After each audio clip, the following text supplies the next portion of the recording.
امام احمد بن حنبل وقت کے عظیم محدث، عظیم فقی، اپنے وقت کے مجتہد، بلکہ اب بھی مجتہد، اور شاگردوں کی کثرت،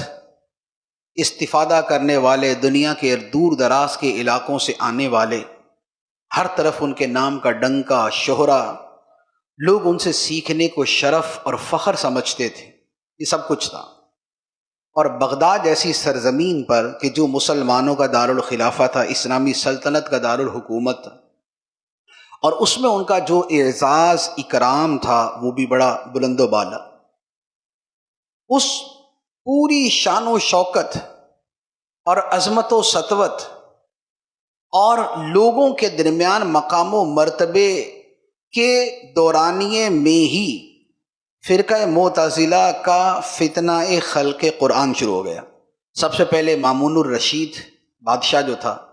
اس نے اس کی شروعات کی اور پھر اس کے اوپر سختی کی، پھر اس کے بعد المعتصم آیا، اس کے بعد واثق باللہ آیا، تو یہ تینوں جو ہے یہ مسلسل اس میں شدت کرتے رہے، اور وہی ہستی کہ جو امام المسلمین کہلاتی تھی اسے جیل میں ڈال دیا گیا۔ بغداد شریف میں رہنے والے بڑے بڑے علماء اہل سنت کو پابند سلاسل کر دیا، پیڑیاں ڈال دی، کوڑے مارنا شروع کیے، مسندوں اور منصبوں سے معزول کر دیا، اور جو ظلم و ستم ایک بادشاہ کر سکتا تھا اس نے کرنا شروع کر دیا، جس کا نتیجہ یہ ہوا کہ ایک تعداد تو وہ تھی کہ جو اس ظلم کی وجہ سے شہید ہو گئی، ایک بہت بڑی علماء کی تعداد وہ نکلی جو علاقہ چھوڑ کے چلی گئی، جو بغداد شریف چھوڑ کے چلی گئی۔ تیسرے وہ تھے کہ جو روپوش ہو گئے، چھپ گئے۔ چوتھے وہ تھے کہ جنہوں نے توریے کے طور پہ جو مامون نے کہا اسے دہرا دیا، رخصت کے اوپر عمل کر لیا، کہ جان بچانے کے لیے رخصت پہ عمل کر لیا، الا من اکرہ وقلبہ مطمئن بالایمان۔ لیکن دو ہستیاں ایسی تھیں کہ جو نہ تو بغداد چھوڑ کر گئے، نہ روپوش ہوئے، نہ خاموشی اختیار کی، نہ توریہ کیا، بلکہ علل اعلان یہی کہتے رہے کہ میں وہی کہوں گا جو صحیح عقیدہ ہے، جو حق عقیدہ ہے میں وہی کہوں گا۔ ایک بزرگ تھے حضرت محمد بن نوح رحمۃ اللہ علیہ، وہ تو اسی دورانیے کے اندر ہی وہ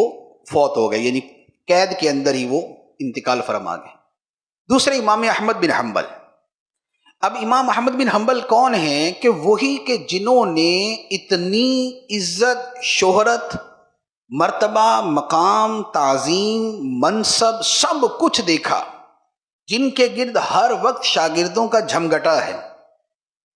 انہی کو پہلے جیل میں ڈالا اور 30 مہینے تک انہیں جیل میں رکھا گیا۔ بیڑیاں پہنائی جاتی کہ جس کی وجہ سے وہ سجدہ کر کے نماز بھی نہیں پڑھ سکتے تھے،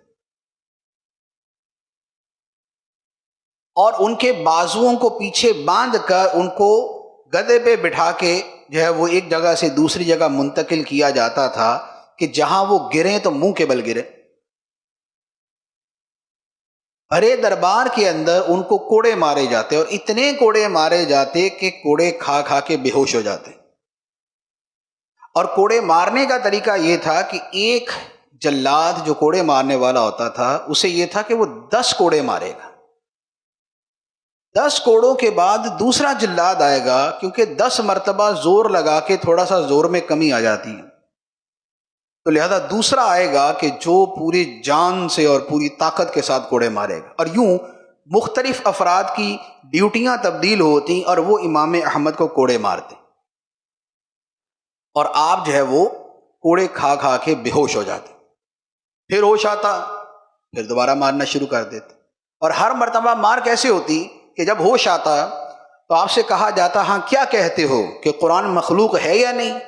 تو آپ فرماتے کہ نہیں، قرآن اللہ کا کلام ہے، غیر مخلوق ہے۔ اس پہ آپ کو پھر دوبارہ مارنا شروع کر دیتے۔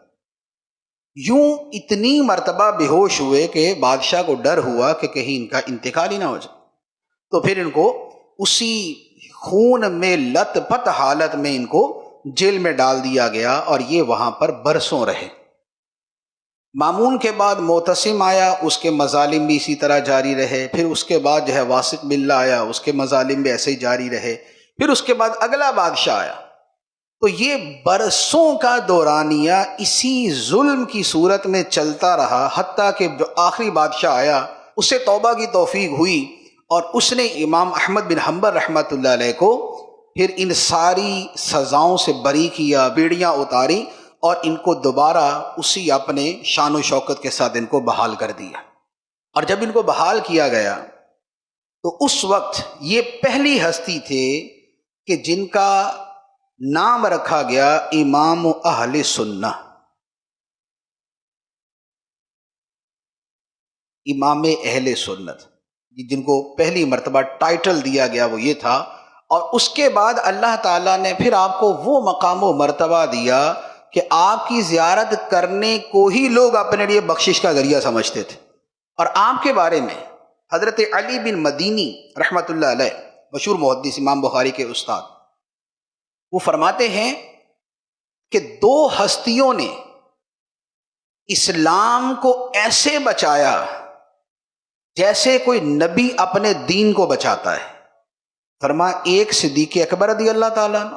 جنہوں نے منکرین ختم نبوت کا مقابلہ کر کے دین کو بچایا، اور دوسرے فرمایا امام احمد بن حنبل رحمۃ اللہ علیہ، کہ انہوں نے دین کا ایسا تحفظ کیا۔ تو جنہوں نے یہ سمجھا کہ بطور عالم کے، اچھا اب جتنے بڑے عالم تھے اپنی ذمہ داری کے اسی لیول پہ سمجھا، کیونکہ امام المسلمین اگر وہ رخصت اور توریے پر آ جائے گا تو پھر پیچھے امت کا بچنا مشکل ہے۔ تو جس کا جیسا منصب وہ اس کے اعتبار سے اپنی ذمہ داری کو پیش نظر رکھے۔ اب ہمارا معاملہ تو یہ ہے کہ ہمارے اوپر تو ایسی نہ کوئی سختی، نہ قدغن، نہ کچھ اور، کام کرنے کے ایک نہیں 20 طریقے، بہت کچھ کر سکتے ہیں، لیکن فرق کہاں براتا ہے؟ احساس ذمہ داری میں۔ جن لوگوں نے فتنہ خلق قرآن میں خاموشی اختیار کی، ان کو حدیث پڑھانے سے نہیں روکا گیا تھا، ان کو تھے پڑھاتے رہو، اپنا چلاتے رہو مدرسہ،